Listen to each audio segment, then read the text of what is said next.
Hello, my name is Renee. I'm the face behind the blog LiveLifefromScratch.com. Today is Saturday, and every Saturday we're going to our local farmer to get some raw milk.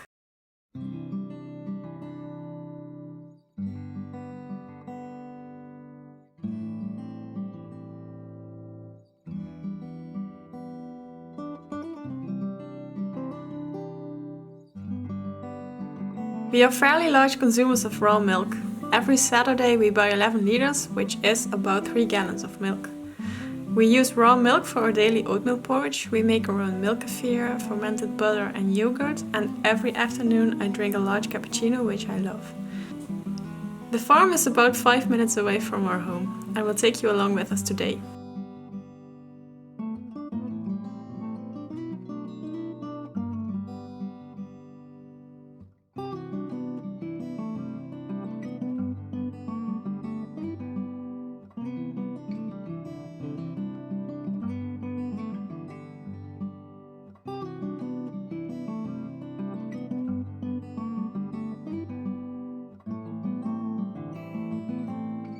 Furthermore, I need to make a new deodorant. We make our own cosmetics like deodorant, sunscreen, toothpaste and soap. The deodorant jar is almost empty, so we'll make a new one and I'll show you how to do so as well.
We store our fresh milk in large jars in the fridge.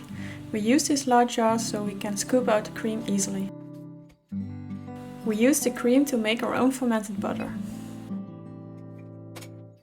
First we made a butter starter by fermenting 1 liter of raw milk with 25 grams of French butter for 2 days. The French butter is made from dairy from cows that only eat grass from a specific region. The grass contains minerals from the sea and gives the butter a typical flavor.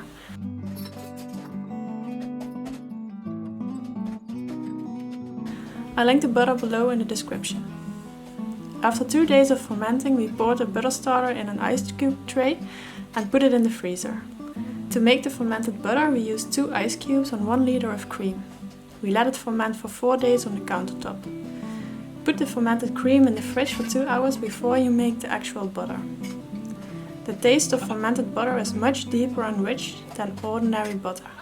Plus, it has all the health benefits from the ferment for your gut. I'll link the full recipe in the description below.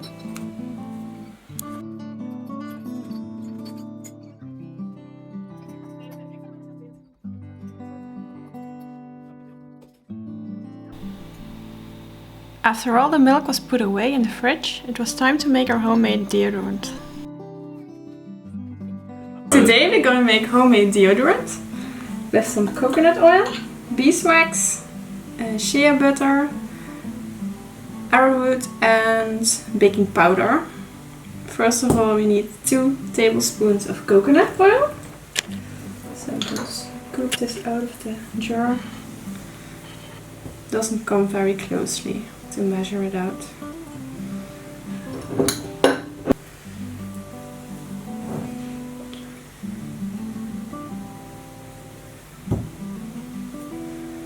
First we're gonna measure it, then we're gonna melt it in a double boiler.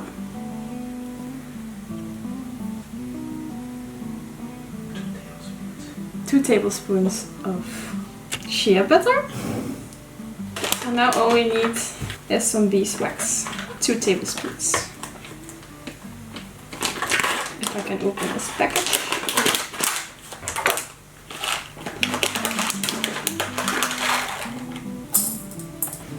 So now I'm gonna put this bowl over a saucepan with some water.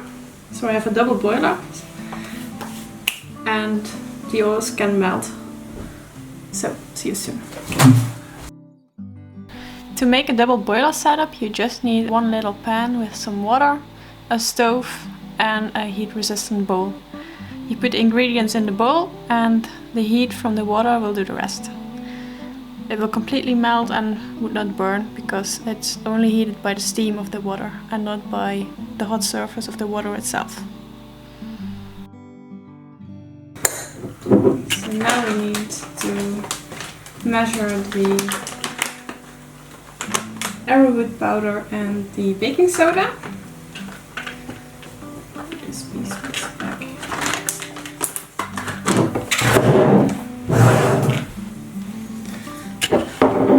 We need 2 tablespoons of arrowroot powder.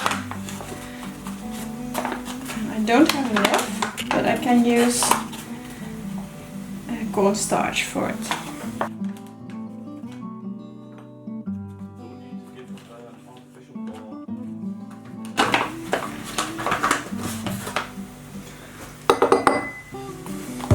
So you can change out the arrowroot powder with cornstarch because it has the same properties. Both are absorbers of moist, and that's what you want in your deodorant.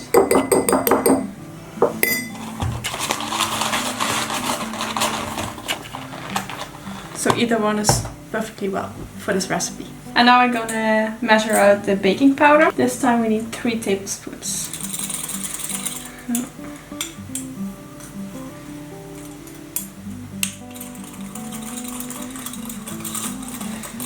And if you're gonna make this recipe for the first time, you should try it out on a small patch of your skin because the baking soda can be a bit irritating to the skin.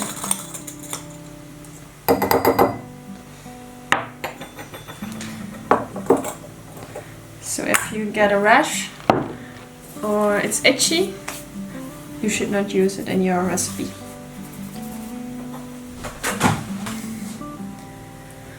Always be careful if you take off the boil of your saucepan because it's very hot, obviously. You don't want to burn yourself.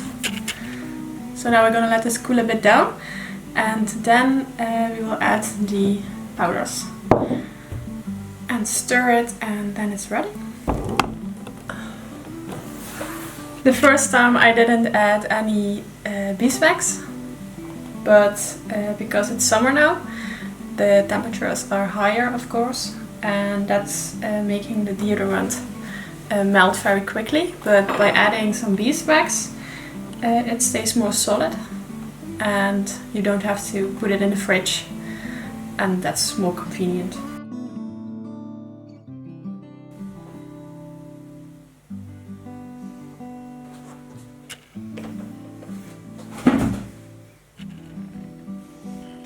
The coconut oil, the beeswax and the shea butter are cooled down a bit. So now we're going to add the baking soda and arrowroot powder. I'm going to stir it so it becomes one mixture.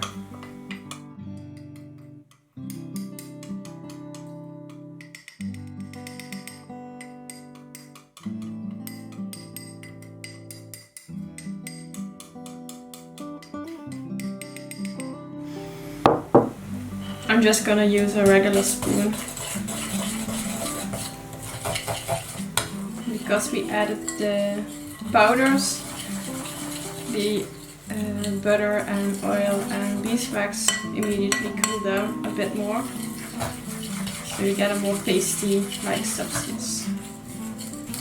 I always use the same bowl for making soap and deodorant and such. You never know. I just want to keep my food-related items and cosmetics apart from each other. So now, let's clear out all the lumps, and then we can transfer it to our previously cleaned glass jar. Just a regular jar. Nothing special.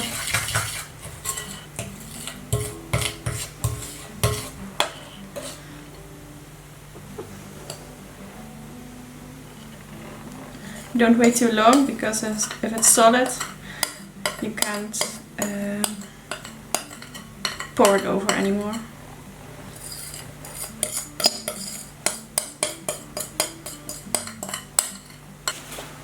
So,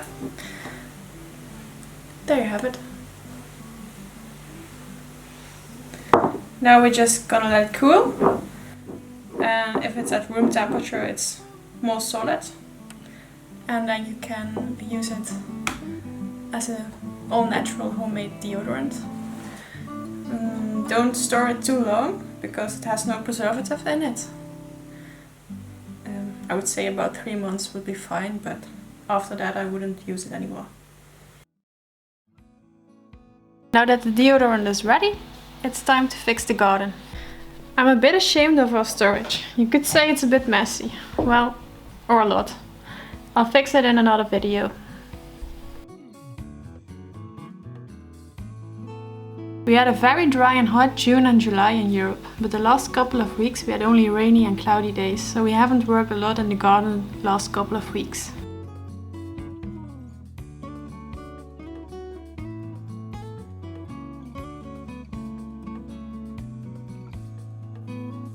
We made these custom raised beds ourselves last spring. I will make a tutorial on how to make them.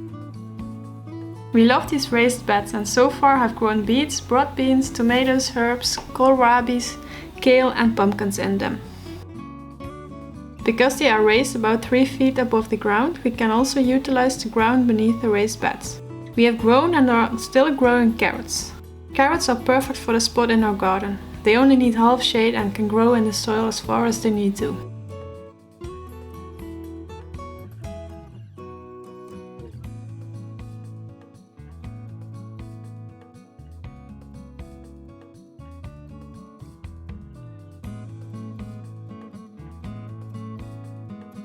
This broad bean plant doesn't produce any beans anymore, so we can pull it out and put it on the composting pile.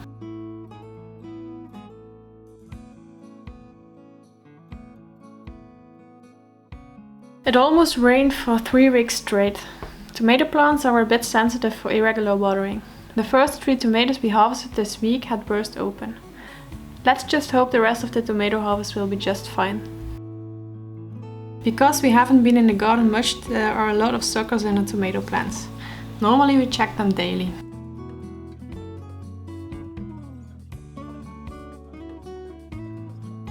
Thank you so much for watching. Please leave a like if you enjoyed this video, and if you haven't already, subscribe to my channel for more videos about homemade food, crafts and living from scratch. See you next time!